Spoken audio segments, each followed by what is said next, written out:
ஆண்டவர் TMX முறுக்கு கம்பிகளின் அரசன்.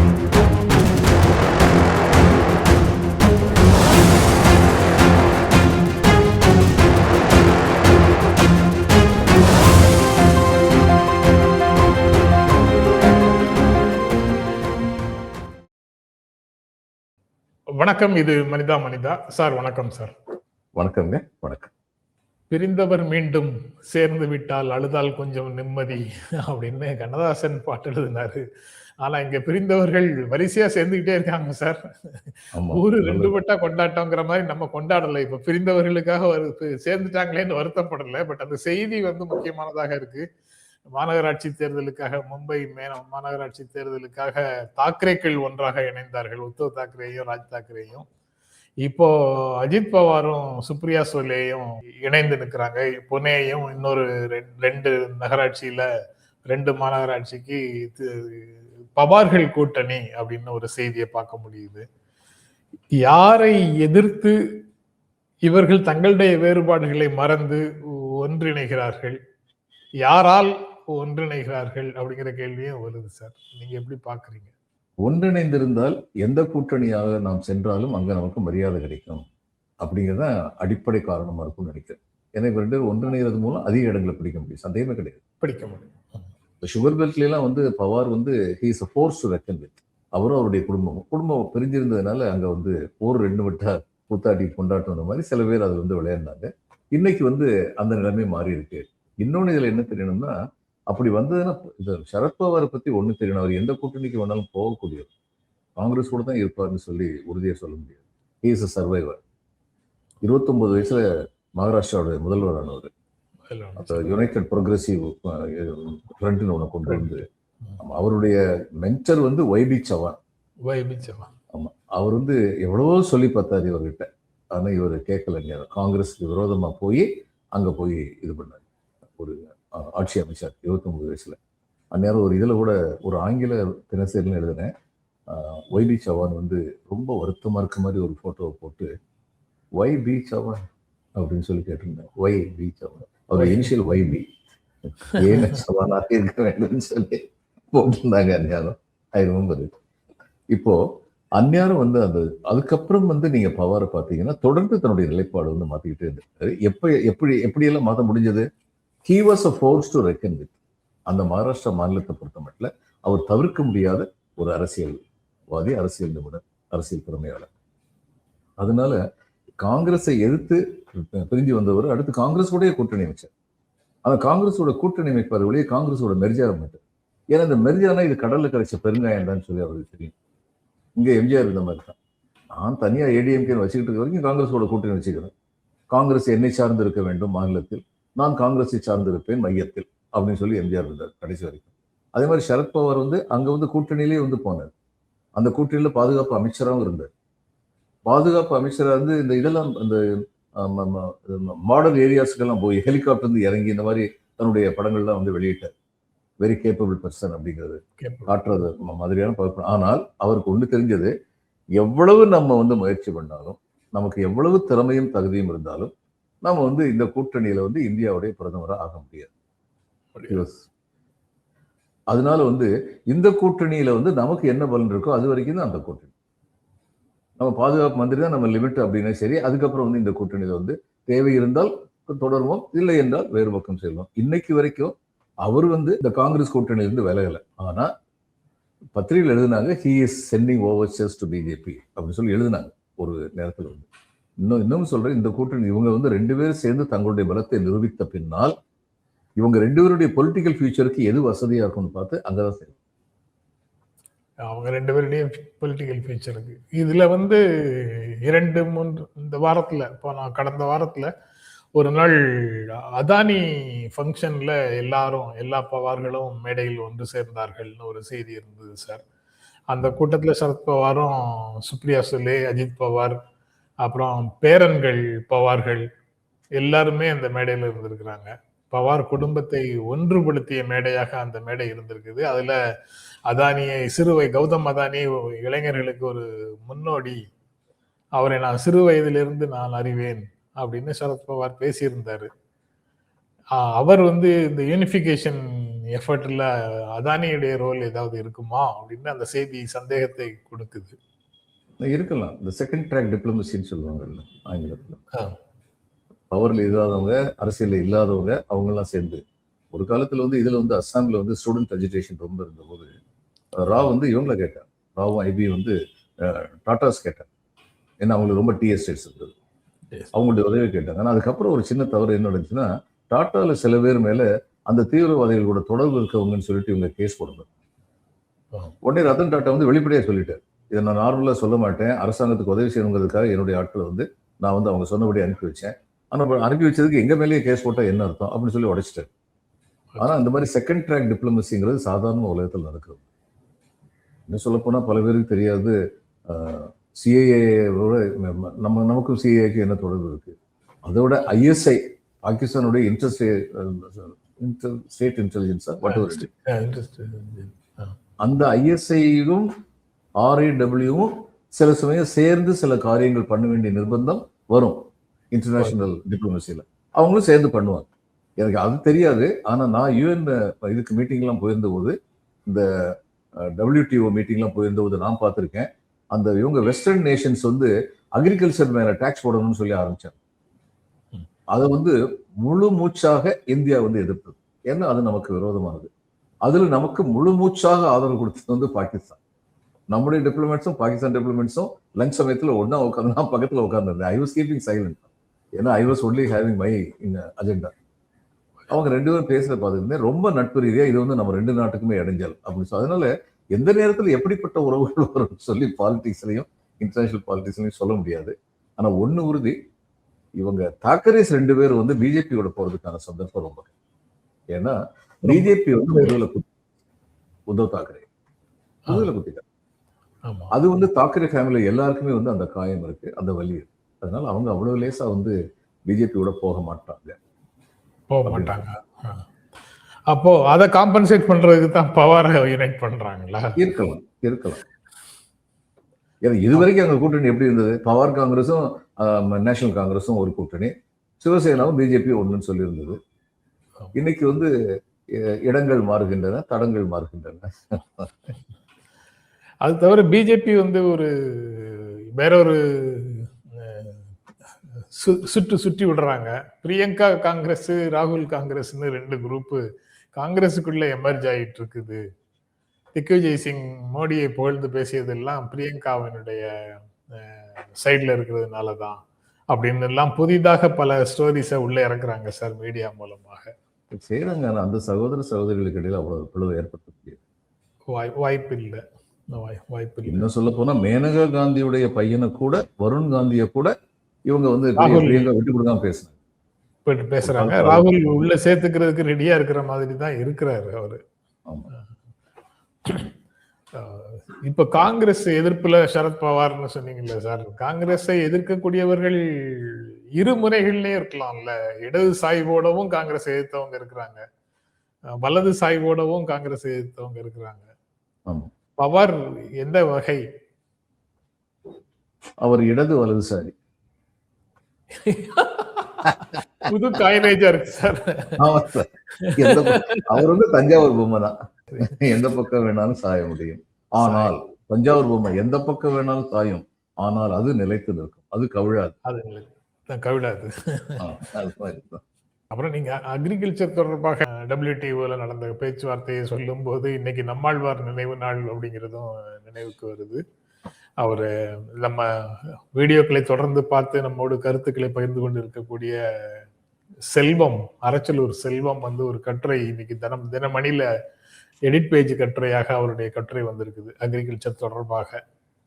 அதுல நேற்று நாம பேசிய பசுமை புரட்சியினால் ஏற்பட்ட தீமைகளை பற்றியும் பேசுறாரு. உரம் பயன்படுத்த தொடங்கியதற்கு பிறகு எப்படி பல மாற்றங்கள் வந்தது, பசுமை புரட்சியால ஒட்டுமொத்தமாக நன்மைகள் அதிகமா தீமைகள் அதிகமாங்கிறத நீங்க எக்ஸ்பர்ட் கமிட்டி போட்டு தான் கண்டுபிடிக்கணும் அப்படின்னு ஒரு கருத்தை எழுதியிருக்கிறாரு. நேற்று நம்ம பேசியதனுடைய தொடர்ச்சியாக அந்த கட்டுரை இருக்கிற மாதிரி தெரியுது. அதையும் உங்களோட பகிர்ந்து கொள்ளணும்னு நினைச்சேன். பசுமை புரட்சி வந்து it was a necessary event. It is a necessary. அந்த நேரத்தில் இட் வாஸ் a necessary. நமக்கு ஜனங்களுக்கு உணவளிப்பது என்பதுதான் முதல் நோக்கமாக. நேற்று நீங்க பேசும்போதே நான் அந்த அதில் தொடர்ச்சியாக அந்த உரையாடலின் தொடர்ச்சியாக இன்னொரு கேள்வி கேட்கணும்னு நினைச்சேன். ஆனா நம்ம ரொம்ப தள்ளி போயிட்டோம். அதனால திரும்ப சப்ஜெக்டுக்குள்ள வந்துருவோம்னு நான் அதை நேற்று கேட்காம விட்டுட்டேன். அதை இப்ப கேட்கலாம். திடீர்னு ஒரு நாள் இரவு இலங்கை முழுவதும் இயற்கை வேளாண்மை அப்படின்னு அவங்க ஒரு முடிவு எடுத்தாங்க. அதனுடைய விளைவாக மிகப்பெரிய நெருக்கடிக்குள்ள ஆனாங்கிற செய்தியும் இருக்கு சார். ஆமா, அது உண்மைதான். அதாவது இனிமே வந்து கிராஜுவலா தான் நம்ம போக முடியும். ஒரேடியா இயற்கை வேளாண்மைக்கு ஒரு நாள்ல கொண்டு வர முடியாது. ஏன்னா economically we are integrated with rest of the world. அப்ப அந்த நேரத்துல வந்து சில விஷயங்கள் நம்ம அங்கிருந்து இங்க கொண்டு வர வேண்டியதில் வந்து இந்த இயற்கை வேளாண்மைக்கு எதிராக இருக்கு. அந்த விஷயங்களை கொண்டு வர முடியலன்னு சரி, இந்த நாட்டுடைய day to day normal life பாதிக்கப்படும். இலங்கையில் அப்படித்தான் பாதிக்கப்பட்டது. அதனால வந்து இது வந்து அவசரப்பட்டு நம்ம போக முடியாதுன்றது உண்மை. ஆனா நம்மாழ்வார் ரொம்ப அழகா சொன்னார். அதாவது ஜப்பானிய இந்த குட்டை நாத்து போட்ட நெல் விவசாயத்துல வந்து ப்ரொடக்ஷன் ஜாஸ்தியா இருக்கும்னு சொல்லிட்டு ஒன்னுடையா நம்ம ஆளுங்க வந்து விவசாயிகளை எல்லாம் கட்டாயப்படுத்தி அது மாதிரி விவசாயத்தில் ஈடுபடுத்தினாங்க. அப்ப இவர் வந்து கேட்டாரு, அந்த தோகை பெருசா இருக்க தோகை இருக்கு, அந்த தோகை வந்து அறுவடைக்கு அப்புறம் ஆக்வாட்டிக் பிளான்ட் நெல் வந்து நீர் வளம் மிக்க இடத்துல பொதுவா நெல் பயிரிடுவாங்க. ஆனா நீர்வளம் இல்லாத இடத்துல பயிரிடப்படக்கூடிய சில நெல் வகைகள் உண்டு, அது வேற விஷயம். அப்ப அந்த இது முடிஞ்ச உடனே நீங்க நம்ம பாத்துறீங்க, நம்ம 2 பேருமே கிராமத்து பக்கத்துல இருந்து வந்தவங்க. அறுவடை முடிஞ்ச உடனே பாப்பீங்க, அந்த இதுல பாதி தண்ணியில முங்கி இருக்கும் அந்த அறுக்கப்பட்ட இதெல்லாம் வந்து. அவரு சொல்றாரு, அந்த தோகை வந்து அந்த தண்ணியில முங்கி அழுகி போய் அது என்ன உரம் கொடுத்தது உங்க யாருக்காவது தெரியுமா? ஜப்பானிய முறை குட்டத்தோகை முறைன்னு சொல்லி போனியே. அப்ப நம்ம இயற்கை வேளாண்மை எந்த அளவுக்கு காலி பண்ணிட்டோம். முக்கியமான ஒரு விவசாயங்க, ஒரு விஷயம், ரசாயன உரம் போட்ட உடனே அந்த இடத்துல மண்புழு வந்து இருக்க முடியாது. இட் டைஸ் அவே. மண்புழு வந்து சாயில வந்து சாஃப்ட் ஆக்குது. அதை வேளாண்மை நண்பன், விவசாயிகள் நண்பன் சொல்லுவாங்க. மண்புழுவே இல்லாத ஒரு விவசாயம் நடக்கிறதுன்றது வந்து நம்ம நாட்டுக்கு மிகப்பெரிய கேடுதான். அதுக்கப்புறம் இன்னைக்கு என்னன்னா, நீங்க வந்து அந்த ஆர்கானிக் கல்டிவேஷன் பண்றதுல உள்ள தொந்தரவு, அதுல உள்ள இடைஞ்சல்கள் என்னன்னா, ஆர்கானிக் கல்டிவேஷன் பண்றதுக்குன்னு ஒரு நிலத்தை சூஸ் பண்ணீங்கன்னா அந்த நிலத்தை சுத்தி ஒரு குறிப்பிட்ட தூரம் வரைக்கும் இன்ஆர்கானிக் கல்டிவேஷன் நடக்கக்கூடாது. ஏன்னா அங்கிருந்து வர்ற போலன் கிரைன்ஸ் வந்து இங்க வந்து விழுந்ததுன்னா இந்த ஆர்கானிக் கல்டிவேஷன் கான்செப்டே போயிடும். இந்த மாதிரி ஏகப்பட்ட சிக்கல்கள் இருக்குங்கிறது உண்மைதான். ஒரு வழி என்னன்னா, ராமநாதபுரம் ஏரியால வந்து இப்ப சர்தார்ஜி சில பேர் போனாங்க, பரம்பரையா டெசர்ட் சொன்ன இடத்துல அருமையா காய்கறிகள் விளைவிக்கிறாங்க, 100கணக்கான ஏக்கரை வாங்கியிருக்காங்க. நம்ம ஆளுகளுக்கு சொல்லிக் கொடுக்குறாங்க, நம்ம பசங்களுக்கும். அந்த மாதிரியான இதுல முதல்ல ஒரு பாலிசி டெசிஷன் எடுத்தா நம்ம இயற்கை வேளாண்மை செய்வோம்னு. ஏன்னா அங்க வந்து விவசாயமே நடக்காத ஏரியா நிறைய இருக்கு, வானம் பார்த்த பூமி. அதுக்கும் ஒரு காரணம் என்னன்னா, அது வானம் பார்த்த பூமியா இருக்கலாம். அந்த காலத்துல சேதுபதிகள் வந்து இது கட்டியிருந்தாங்க, கண்மாய் இருந்துச்சு. ஒரு கண்மாய்க்கும் 2வது கண்மாய்க்கு இடையில நீர்வழி பாதை அமைச்சிருந்தாங்க. அந்த பாதையோட அட்வான்டேஜ் என்ன, ஒரு வருஷம் மழை பெஞ்சதுன்னா, பெரிய மழை பெஞ்சதுன்னா ஒரு கண்மாய் நிரம்பின உடனே அந்த நீர்வழி பாதையில வந்து மிகை நீர் வந்து அந்த நீர்வழி பாதையோடைய நேரம் இன்னொரு கண்மாய்க்கு வரும்.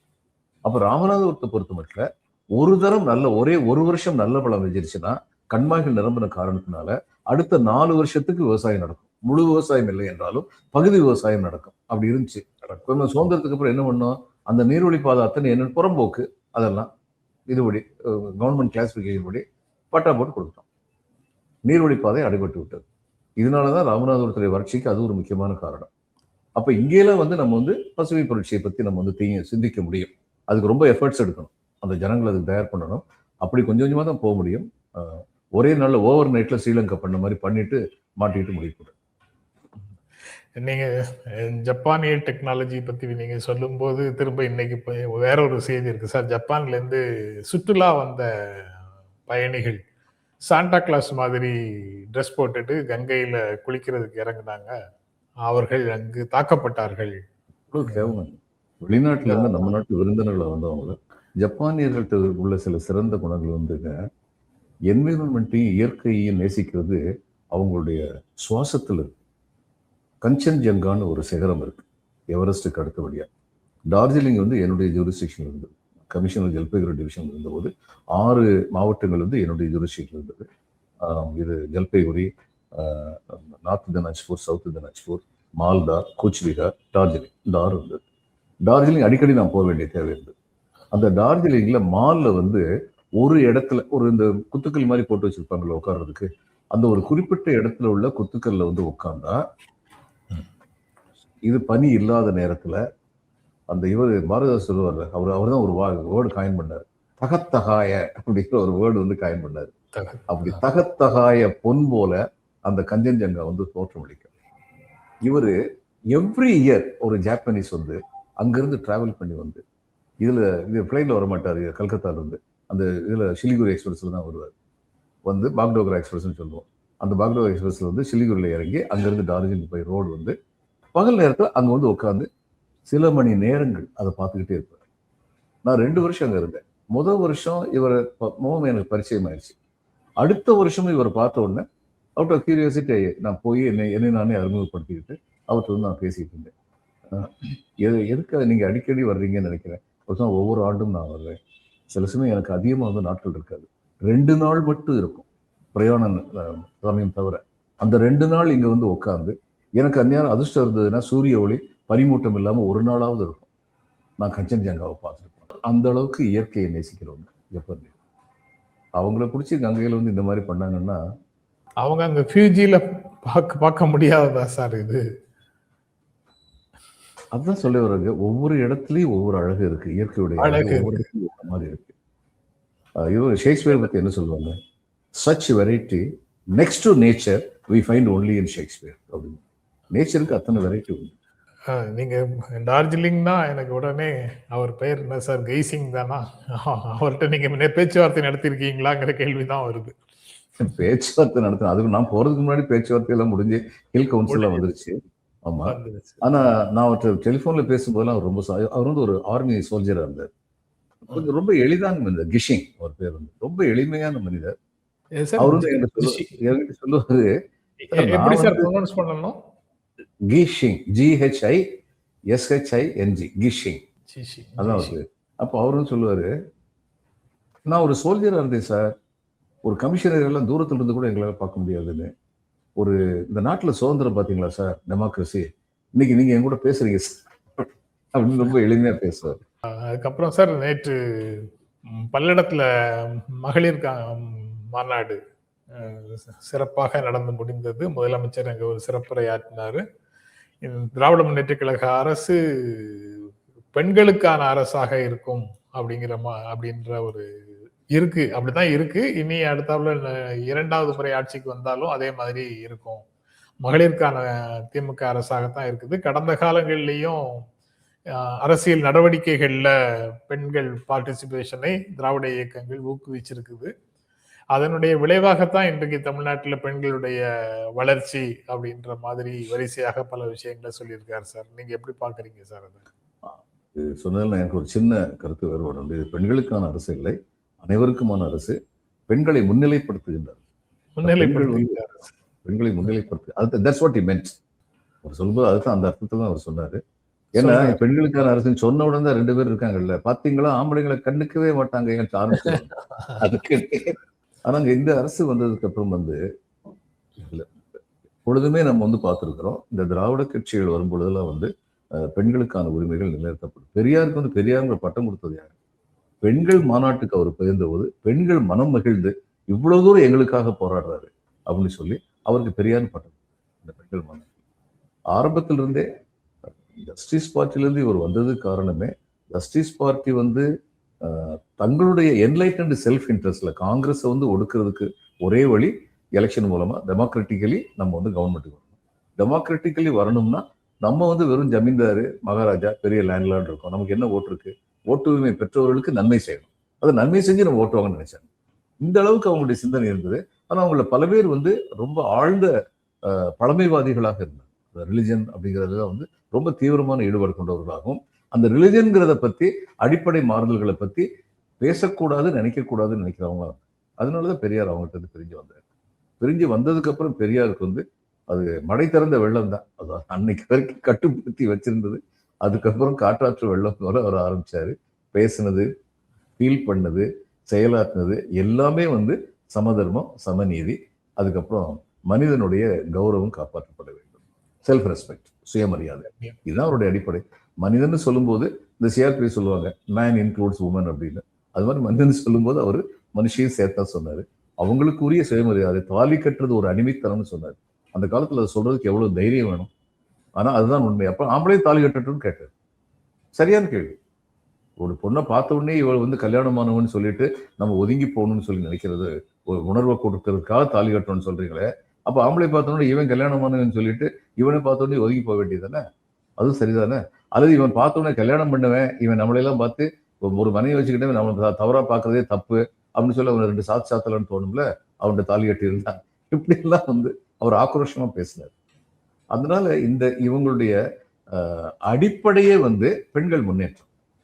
எந்த திராவிட கட்சி வந்தாலும் திராவிட கொள்கைகளில் உரியவர்களாக நம்பிக்கை உள்ளவர்களாக இருந்தால் அவர்கள் பெண்கள் முன்னேற்றத்தை பற்றி பேசுவாங்க.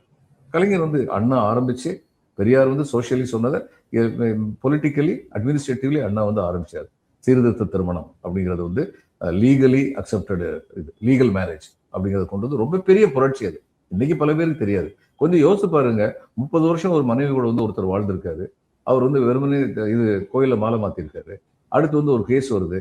அந்த அம்மா அவர் செத்ததுக்கு அப்புறம் அந்த அம்மா வந்து கேஸ் போடுறாங்க. அவருடைய சொந்தக்காரங்களே சொத்தை எடுக்க பாக்குறாங்க. கோர்ட்ல வந்து இல்லம்மா, நீ அவர் மனைவி இல்லையே, நீ அவருடைய ஆசை நாயகி தானே அப்படி சொன்னா எப்படி இருக்கும்? அதுதான் சட்டமா இருந்தது. இன்னைக்கு உள்ள பிள்ளைங்க பல பேர் வந்து திராவிட முன்னேற்ற கழகத்தை எதிர்த்து பேசுறாங்கல்ல, இவங்கெல்லாம் இவங்க தாத்தாமார்ட்ட போய் பாட்டிமார்ட்ட போய் கேட்டா தெரியும் எப்படிப்பட்ட சூழ்நிலையில் மக்கள் இங்கு இருக்கப்பட்டார்கள் அப்படின்னு. அப்ப இன்னைக்கு வந்து என்னன்னா, இட்ஸ் அ குவாண்டம் ஜம்ப். அதாவது கலைஞர் அண்ணா பண்ணாரு, கலைஞர் பண்ணாரு, இவர் பண்றது வந்து ஸ்டாலின் பண்றது, it is a quantum jump. வரிசையா திட்டங்கள் வந்து அவர் போடுறது விரைந்த அளவில் பெருமளவு பெண்களை, ஏழை எளியவர்களில் உள்ள பெருமளவு பெண்களுக்கு பலன் தரக்கூடிய திட்டங்களாக போட்டுக்கிட்டு இருக்காரு. ஆண்களுக்கும் தான், மறுபடியும் சொல்றேன். ஏன்னா நான் முதல்வன் அப்படிங்கிறது மாணவர்களுக்காக, புதுமை பெண் அப்படிங்கிறது மாணவிகளுக்காக அப்படின்னு சொல்லி போட்டு ரெண்டுமே வந்து தே கோயலஸ், தே கன்வர்ஜ். ஒரே நோக்கம்தான். அவர்கள் வாழ்வில் அடையக்கூடிய தகுதி, எந்த தகுதி இருக்கிறதோ அந்த தகுதியின்படி அந்த உயர்வை அவர்கள் அடைந்து விட வேண்டும். அதற்கான ஒரு காரணியாக, கேட்டலிஸ்டாக அரசு செயல்பட வேண்டும். அவ்வளவுதான். நான் முதல்வன் இருவருக்கும் பொதுவான ஒரு திட்டமாகவும், தமிழ் புதல்வன்கிறது புதுமை பெண்ணோட பேரலாக ஒரு திட்டமாகவும் செயல்படுத்துறாங்க. இதுல வந்து இது சொல்லக்கூடாது அப்படின்னு சொல்றாங்க. முழுமையாக எம்பவர்மெண்ட் கிடைக்காத சூழல்ல நீங்க எல்லாத்தையும் சாதிச்ச மாதிரி இந்த மாதிரி மாநாடு எல்லாம் ஏன் நடத்துறீங்கன்னு கேட்கிறாங்க சார். அதாவதுங்க, ஒரு உண்மை, ஒரு எந்த ஒரு இனமும் தன் பழமையை நினைத்து பார்க்க வேண்டிய, வரலாறை நினைத்து பார்க்க வேண்டிய தேவை என்ன? எத்தகைய உயரத்தில் இருந்தோம் என்பதையும் உணர்ந்து கொள்ள வேண்டும். எத்தகைய காரணங்களால் தாழ்ந்தோம் என்பதையும் உணர்ந்து கொள்ள முடியும். அந்த காரணங்களை எப்படி நிவர்த்தி செய்ய வேண்டும் என்பதை பற்றி ஆராய முடியும். இந்த பெண்கள் மாநாடு இதுக்கெல்லாம் வந்து வழிவகுக்குது. காக்கை பாடினியார், நச்சள்ளையார் சொல்லி 20 பேருக்கு மேல சங்க காலம் என்று சொல்லப்படுகின்ற பழந்தமிழ் இலக்கியங்கள்ல வந்து பெண் புலவர்கள் இருந்தார். அதுக்கப்புறம் எங்க போனாங்க? உங்களுக்கு இது வந்த உடனே 17 கீழ்கணக்குக்கு அப்புறமே காப்பிய காலம், பக்தி இலக்கியம், இதெல்லாம் எங்க போனாங்க? என்ன ஆச்சு? தியரிகளோட ஒப்பிட்டு பார்த்தா அதுக்கப்புறம் வேளாண் சமூக வளர்ச்சியும் தனிச்சொத்தின் உருவாக்கமும், அதை தனிச்சொத்தை பாதுகாப்பதற்கு ஒரு குடும்பத்தை உருவாக்க வேண்டிய கட்டாயமா வந்து குடும்பத்தின் அடிமையாக பெண்களை சிறைப்படுத்தி விட்டார்கள்னு சொல்லலாமா சார்? சொல்லலாம். அப்படி சிறைப்படுத்துவதற்கு உதவியாக மிக பெரும் ஆயுதமாக சமய கோட்பாடுகள் இருந்தன.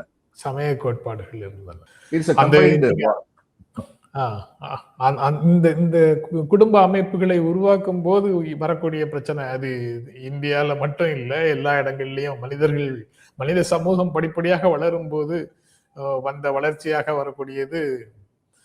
எங்கேயுமே ஒருவனுக்கு ஒருத்திங்கிற தியரியை வைக்கவே இல்லை. நீங்க சொன்னீங்கல்ல, பெரியார் சொன்ன விஷயங்கள்ல, அது ஒருவனுக்கு ஒருத்திங்கிறது எங்கேயுமே எஸ்டாப்ளிஷ் ஆகல. ஒருத்திக்கு ஒருவன் மட்டும்தான் எஸ்டாப்ளிஷ் ஆயிருந்தது. ஏன்னா தன்னுடைய வாரிசு, தன்னுடைய சொத்துக்களுக்கான தன்னுடைய வாரிசு அப்படிங்கிறத உறுதி செய்வதற்காக மனைவிக்கு மட்டுமே தான் ஒரு கணவன் அப்படிங்கிறத சொன்னாங்க. 19ஆம் நூற்றாண்டு 20ஆம் நூற்றாண்டு காலங்கள்ல தான் கற்பு நிலை என்று சொல்ல வந்தால் இரு கற்புக்கும் அதை பொதுவில் வைப்போம்ங்கிற தியரியே வருதுன்னு தெரியுது. ஓகே சார், நாளைக்கு தொடர்ந்து பேசுவோம் சார். ரொம்ப நன்றி. வணக்கம் சார். வணக்கம்.